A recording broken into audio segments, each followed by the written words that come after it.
He is one of the hottest names in the sport right now, and we go back many, many, many years. He's obviously coming off a huge win over Dan Hooker in his UFC debut. Michael Chandler. Michael, welcome back. Congratulations on an amazing win, and thank you so much for taking the time, man. I appreciate it.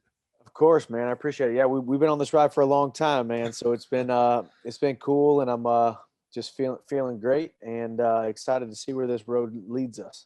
Absolutely. I know I sent you a text right after the fight. You get bombarded by so many, but man, could you have written a better ending to your UFC debut than the way it went down with Dan Hooker at UFC 257? I really couldn't have, man. I mean, obviously it was somewhat of an interesting kind of turn of events or series of events. Signed back in became a free agent in August. Signed in September. Had those names thrown around. Everyone kind of didn't want to be the first guy to fight me, so I took that opportunity to be the backup in October, and then needed a little bit of time off, and then said yes in January. We finally figured out a date, or finally figured out an opponent rather, and Dan Hooker was the guy.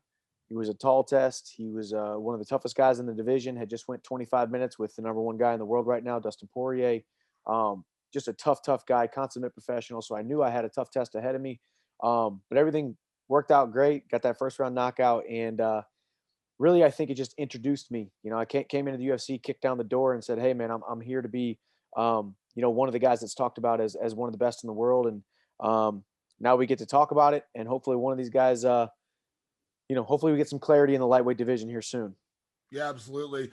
When you go into a fight like that, you honestly you didn't really have anything to prove in terms of your legitimacy, because when you look at your resume, that's all you need. You look at your resume and the guys you fought, you already had legitimacy. But obviously there's going to be those people who say, well, it wasn't done in the UFC, you haven't done it on this stage, blah blah blah. To go out there and knock out a guy like Dan Hooker, a guy who is incredibly tough, went 5 rounds with Paul Felder, went 5 rounds with Dustin Poirier, to knock him out in the first round, and then cut your Ric Flair promo after the fight. I mean, again, I know I keep saying it, but you really couldn't have written a better way for that to play out. And again, I know you weren't trying to prove anybody wrong, but be honest, you did prove a lot of people wrong with that performance. Yeah, I did, and trust me, I heard it. I heard the criticism, and rightfully so. I think this is very much a merits based. What have you done for me lately, and how did you do it? In what kind of dominant fashion did you do it? Business. I know that's how the sport of mixed martial arts is, and I know that even especially now, even more so being signed with the UFC. Listen, the UFC's got the deepest roster of talent and the deepest and toughest division in the talent-filled roster of the UFC is the lightweight division. So I knew I was gonna have a lot of doubters, um, and I heard them loud and clear, and I couldn't quite say anything because I didn't really have a leg to stand on yet because I hadn't been inside the UFC octagon. I had not gone in there and competed and put my money where my mouth was, so to speak. January 23rd, got a great opportunity, co-main event of what could be the biggest card of the year. 1.8 million pay-per-view buys, I believe it was. So you're looking at tens of millions of people seeing that fight. Um, made a splash, and it worked out perfectly. And now I got a number next to my name. I've got a world ranking essentially with Khabib gone. I'm the number 4 guy in the world. And we're gonna hopefully get some title clarity here soon. But either way, before I was the guy outside, I was the outsider. I was the guy that nobody wanted to dip their toe into the water first. Because the guys on this roster know, if you're a casual fan, the name Michael Chandler might not mean much to you, or didn't mean much to you before UFC 257. But to these other lightweights, they knew I was a legitimate guy, a legitimate contender in the world of mixed martial arts. Now I'm a legitimate contender on the UFC roster. So it's onward and upward from here. I believe we're going to get some clarity. We're going to figure out what names are going where, who's going to be fighting for this title, who's going to be the number one contender very soon. And I just hope that it's me. Yeah, absolutely. I mentioned you cut that promo, and I know you had a chance to actually talk with Ric Flair recently. Kind of a two-part question. How did that go? And were you, I assume you were, but were you a Ric Flair fan? I mean, I think everyone's a Ric Flair fan, right? Yeah, I think everyone's a Ric Flair fan. You can't even if you're not a huge WWE or professional wrestling fan, you know who Ric Flair is. And his name is tied to mixed martial arts. I remember the couple times he came to UFC events and he watched them. I mean, the whole arena all the time nonstop was just going woo woo, during big moments of fights, during between fights, during the quiet moments of fights. He's an international icon, a sports legend, and he reached out directly to my team and said that he wanted to congratulate me. And the first thing he said was, "Hey, Michael, I know we never talked before, but man, I sure am hearing a lot about you, and I sure am getting a lot of press from what you said at the UFC event this last weekend." So it was really cool. We exchanged information. So I'd love to pick his brain on being a worldwide icon, and I look forward to continuing to cultivate that friendship with a legend and Ric Flair. Yeah, it's funny because this sport at the end of the day is about wins and losses. We know that. But listen, you look at what Conor McGregor did. We can't lie and say, listen, yeah, beating Jose Aldo, knocking him out, yeah, of course, and beating Eddie Alvarez, of course, those are big moments. But Conor was also built on being Conor, being the guy at the press conferences, being the guy doing the interviews, being the guy that said things that made people want to watch him fight. And we can't just completely eliminate that element. And you cut that promo, and everyone was buzzing, everyone was talking about it. Ric Flair took notice. I mean, like I said, those things, as much as we'd like to believe it's all about wins and losses, those things do matter, right? Yeah, they do, and it'll always be about the competition. It will always be about those 15 to 25 minutes from bell to bell when that octagon door closes. It will always be about that. It will always be about hand-to-hand combat in its purest form. But we've been given a platform. We want to make people feel something, whether they love it, they hate, whether they love what I do, they hate what I do, whether they're somewhere in between. I want to make people feel something with this platform that I've been given. And, even having the opportunity right now to speak to you and people will hear this, I just believe I've been given a great platform and a great voice to be able to talk about what I believe in, believe in what I say. And maybe it resonates with a few people, but it is about the wins and losses first and foremost, and it's about the hard work, and it's the discipline, and it's the stick to itiveness, and it's the perseverance of a long career. But I also say too, I mean, even right now, the UFC staff, they just like thank me all the time and say, "Man, you're so easy to work with. You're so eager and willing to do all the extra media stuff, all the over and above stuff." And I say for me, it's easy because I'm full of gratitude for this opportunity that God has given me, two capable legs and two capable arms to be able to go out and do something great in front of millions of people that's going to impact them. And secondly, I do feel like fighting outside of the UFC for 12 years and somewhat being underutilized, being somewhat of a diamond in the rough, if you will. If I end up becoming UFC champion, I will definitely have been a diamond in the rough, to say the least, for so many years. And I was underutilized and just underused, and my voice wasn't heard by the masses. And now I get that opportunity. So I'm just full of gratitude for it. And I want to make people feel something. I want to inspire them and motivate them and entertain them and keep them on the edge of their seats and just have fun with the rest of my career. Yeah, you fought with Bellator for such a long time, and I don't want to make this sound like I'm taking a dig because Bellator is a great organization. So many great fighters over there, and you were the face of Bellator for so much of your career. But being in the UFC and the attention you received before and after that fight, have you felt the difference being in the UFC in terms of your profile being raised now? Yeah, I have. I mean, obviously in the era of social media, there's more likes, there's more views, there's more impressions, there's more this and more that. But even just from the standpoint of, um, I think the greatest moments or the greatest interactions or the greatest things that I see now are all the people that when I came into the UFC, I feel like a lot of people were were turned off by me, or I rubbed people the wrong way because A, I was confident, B, I was claiming things, and C, but I hadn't really proved it, you know? So a lot of people, and people would literally say, I'm not quite sure why I don't like him, but I just don't like Michael Chandler. You know, I'm not quite sure what it is about him. I just don't like him. And now I'm seeing all of this feedback and I'm getting all of these messages and emails and correspondence with people that is essentially like, hey man, I got to be honest. I didn't really like you when you first signed with the UFC, but man, I saw this interview you did with this guy. I saw this interview you did with that guy. The way you talk about your son, the way you talk about your wife, your family, the way you talk about the honor and the integrity and the respectfulness in your voice about the sport and about being a competitor. You just got to wear people down. You're gonna rub them. You're gonna rub them the wrong way at times, or maybe your first impression might not be what they envisioned somebody that they like. But eventually you can wear them down, and that's kind of been the coolest part about this whole journey thus far. And we're only shoot, man, we aren't even 6 months into this thing, so that's what's exciting. And it's just been a lot bigger platform and a lot bigger voice that I've been given, and I want to use it to the best of my ability and use it for the right reasons.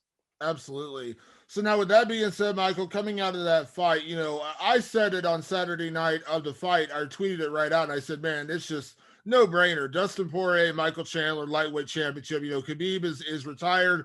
It certainly sounds like Khabib is going to stay retired. I'll come back to him in a second, because I think, again, you may be the one guy out there that maybe could convince him to come back. I'll come back to that in a second. But I thought it was you and Poirier. I thought it made a lot of sense, and again, nothing against Justin Gaethje. Obviously, he's a legend in his own right. Charles Oliveira on a great winning streak. But again, you got to strike while the iron's hot. And I thought that was the fight that made sense. Now, I'm sure you've seen the post-fight. Dustin said, not interested in fighting you. He said again, numerous times he's not really interested in that fight. Let you and Oliveira fight for the title maybe, and he'll just kind of, stay by the wayside and figure out what's going on next. Have you been surprised or kind of like, I don't know, it's just weird because it seemed like the perfect setup for you guys to fight? And I'm not saying Dustin doesn't respect you. I'm just saying, like, it just seems weird that, like, he just doesn't seem to have interest in fighting you. Yeah, I do think it's a little bit weird. I mean, no matter what, who I was before UFC 257 is much different in the eyes of the fans, the media, the rankings, than who I am now after UFC 257, with the dominant performance that I put on against the guy that I finished in 2.5 minutes, that it took him 25 minutes to win a decision against. But Dustin Poirier is a champion in his own right. I believe that he should be one half of the lightweight title picture. And it just remains to be seen who it'll be. Dana White came out right away and said, man, Chandler's performance, Poirier's performance, seems like it makes sense for those two guys to fight next for the title. You got Justin Gaethje and Charles Oliveira, who haven't fought each other yet. Justin Gaethje's coming off of a loss. He needs to get a win. But then you start to hear things like, Nate Diaz's name being thrown around by Gaethje, by Poirier. You hear Poirier talking about the trilogy fight with Conor, which we all know probably more likely than not will not be for the title. So in one sense, he says he wants to be champion, but then the other sense, he's talking about, let's be honest, money fights, eyeball fights, pay-per-view fights. He's talking about the big notoriety fights. So you got to figure out which one it is. Do you want to be champion, or do you want to have the most eyeballs, make the most money? For me, given the landscape, or given if I was asked that question, it's not an easy decision necessarily, but I think I always lean towards getting that gold, because with the gold comes everything else. So with that being said, he can have his opinion, and even him saying that I haven't really earned it, I get where he is coming from. He's got 20 something fights in the UFC. I have, one, and I have 2.5 minutes in the UFC essentially. So I get what he's saying, but I've earned my way in this sport over the last 12 years, over the last 27 fights, a lot of dominant victories, tons of first round finishes, tons of exciting fights. So we'll see where the chips land. But I do know us top four are jockeying for position, and two of us should be fighting for that lightweight strap. Hopefully this summer, if not by the fall. Yeah, it's funny you say that, because when you were talking, when Dana was talking about after the fight, like, he thought you probably had, from top to bottom, from the performance to the post-fight interview, the most impressive debut in UFC history. I think a lot of people agreed. And another one that stuck out to me, the only other one I could really think of, the guy with the kind of resume that came in right away and made that kind of impact, was Anderson Silva, when he came in and knocked out Chris Lieben. And obviously Anderson at the time didn't really speak English, so he couldn't quite cut the promo that you cut. But right after that, he fought Rich Franklin for the title. He had so much of a resume from Pride and all the things he had done in Brazil. He jumped right, and I had no problem. I don't think anyone had a problem with that. He was Anderson Silva, and then he became, the legend of Anderson Silva later. You have the resume. I don't understand the concept of saying you haven't done enough. I mean, yes, you have one fight in the UFC, but I mean, you knocked out Benson Henderson your last fight. Benson Henderson is a former UFC champion who's never been finished like that in his entire career. You think about all the other guys you fought. Eddie Alvarez, again, another UFC champion. You had a pair of wars, beat him once, and then the second one, I still think you won that fight. So, I mean, like I said, I kind of compare it to the Anderson thing. Anderson had an iconic resume before, won one fight over a very durable, very good, fighter in Chris Lee, but at the time got a title shot. Same thing here. And I'm not saying, obviously, Dustin, again, I agree. I think Dustin is one half of that picture. I think Dustin is what he's saying. He's probably the uncrowned champion right now. But, he doesn't have the championship, so let's crown a champion. I just think that was the fight that made the most sense. Yeah, for sure. And that's even what he said. I mean, he said if they want Chandler to fight for the title, he'll sell hot sauce. And truthfully, he might end up just being, a hot sauce salesman for the next 6 months. And because I think the title picture is going to move on. I'm not saying I'm going to be one half of it, but I do know life is about opportunities. Life is about saying yes, and life is about performing, especially in this industry. I've said yes to every single opportunity.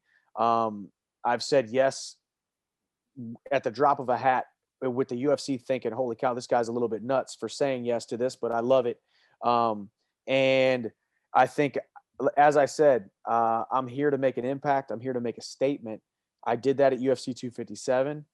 And now really all I can do is still feel like somewhat of an outsider. I think to the UFC fans and to the UFC media, I think everybody, into the UFC brass and to the UFC staff, everyone has immediately adopted me as one of their own. Everyone has immediately said, hey, this is the guy. This guy is legit. This guy is a contender. This guy could win the title this year. But you're not quite seeing that from the Poiriers, the Gaethjes, the Oliveras, the top guys. You're not seeing it from Khabib. You're not seeing it from these guys, and that's completely fine. I'm here to continue to earn it, continue to prove it. But I know UFC title shots don't happen very easily. So if I do get that opportunity, or if these other guys don't take the opportunity, they could get passed up, and the guy on the bill could be named Michael Chandler. Yeah. So now, in an ideal scenario, your next fight would be Khabib Nurmagomedov. We know that, and again, I'll come back to him in a second. Yep. But if he's out of the picture and Dustin is kind of taking himself out of the picture, listen, Dustin has earned the right to, if he wants to wait and see what he wants to do. Listen, he just beat Conor McGregor. If he wants to do a trilogy and make a boatload of money, I'm never going to fault anyone for taking care of their family and making a boatload of money. And obviously, he's got a kid. Obviously, you got a wife and kids, so you understand that part of it. So let's take him out of the equation, hypothetically, at least for right now. Then you got Gaethje and you got Oliveira as the other guys. Now, Oliveira is obviously on a win streak, and we know that the UFC tried very short notice to put a fight together for UFC 258. I know you were in. Again, I don't fault anyone for not taking a fight on short notice. I think it's amazing that you were ready to jump in there. But again, no shame in that. But ideally, if we take Khabib and we take Poirier out of the picture right now, what is the ideal scenario for you? Is it a title and Charles Oliveira? Is it Justin Gaethje, knowing that would be a fight that would probably draw, a ton of people to be interested in just because it's you and Gaethje? Like, what is the ideal scenario for you? I think it doesn't matter who the opponent is if there's a title on the line. If I had to choose, I'd go with Gaethje, because in this sport, matchmaking is not the easiest thing to do. As you see it all the time, fights fall off, fights don't happen because of negotiations reasons. Right now, you got myself and Justin Gaethje on a collision course, both of us foot on the gas, full steam ahead, ready to run into each other in the center of an octagon somewhere. That fight excites me. That's a fight that the UFC, I'm sure, wants. That's a fight that the UFC fans want. Let's be honest. People love violence. People love to see excitement. They love to see two dudes throwing down and getting after it. I think you're going to be hard pressed to find two more relentless competitors than myself and Justin Gaethje. So I think we make that fight happen if I had my choice, if Poirier or Khabib are out of the question. Yeah. And if it's a title, it doesn't matter. If it's a title, if it's Oliveira, Conor, whoever it is, I'm sure if there's a title on the line, you would obviously jump at that opportunity as well. Yeah, any of them. I mean, gold first, and then we talk about everything else after that, because with the gold comes everything else. With the gold is the ultimate prize. Obviously, the prize is the journey that I've been on. I've just been enjoying this process, enjoying the journey over the last 12 years. But the ultimate prize, the ultimate goal, the ultimate win in my eyes is to have that UFC gold around my waist, and then just have big fights after that. When you're holding the title, it's just big fights after that, and then you think about big arenas, big pay-per-views, tons of eyeballs, and really just capturing God's best for my life that I've had a vision in my mind since 2009 when I started this sport. Yeah, absolutely. Now, let me go back before we get out of here. Let me go back to the Habib question because obviously that was talked about a lot during fight week and after the fight. It sounded like, and I think we all kind of knew, Dana may have been overselling, Habib's willingness to come back at that point. But you are the one anomaly in here because obviously he's beaten Poirier, he's beaten Gaethje.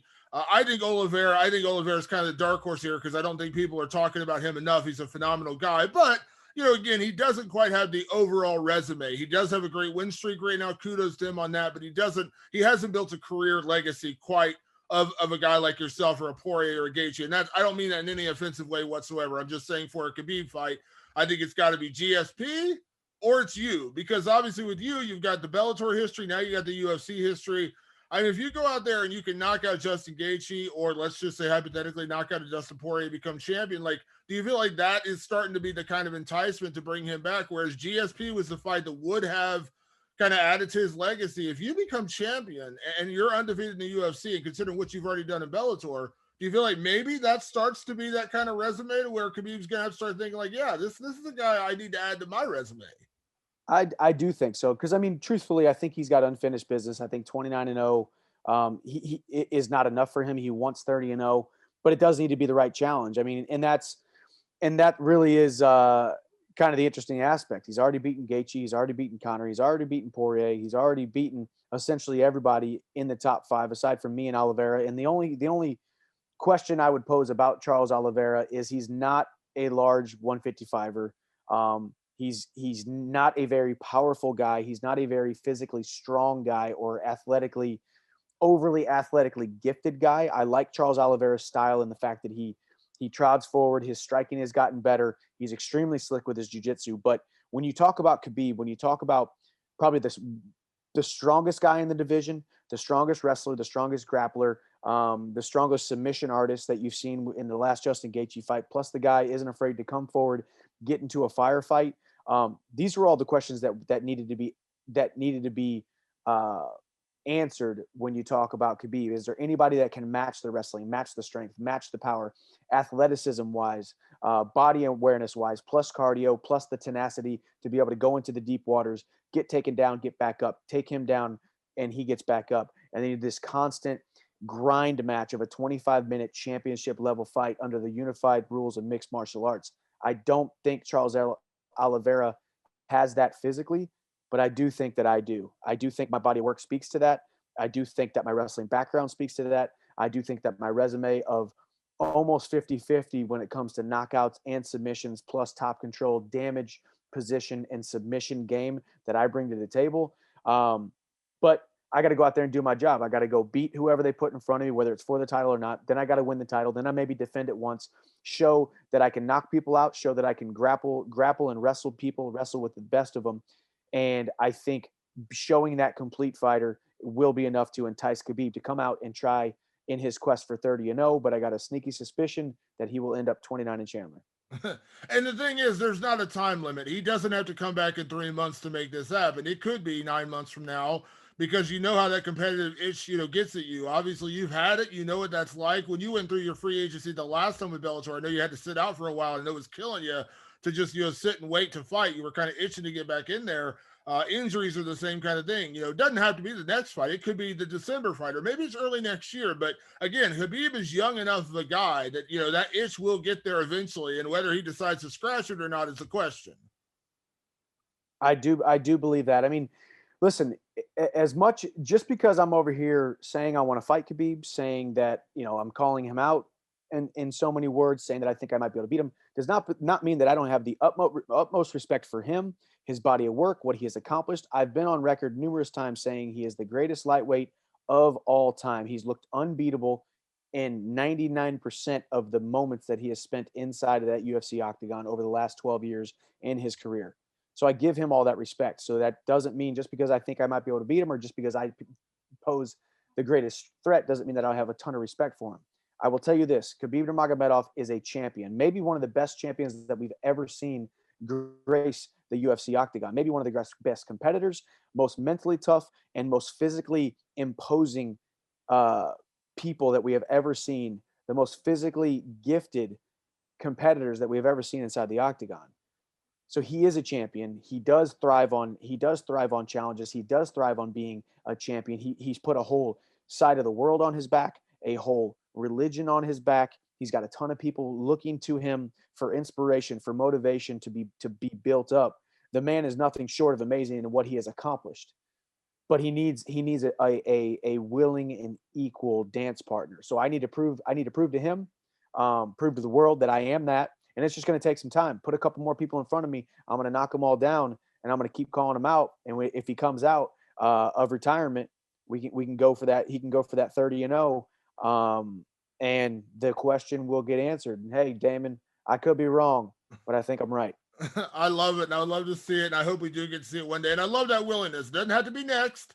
Maybe it's not 2 fights from now, but eventually we could see it. And I agree. I think I'm a big believer in that. And the thing is, he's a young guy. You know, he's not that old. You know, obviously he's still out there training. I think we could see it.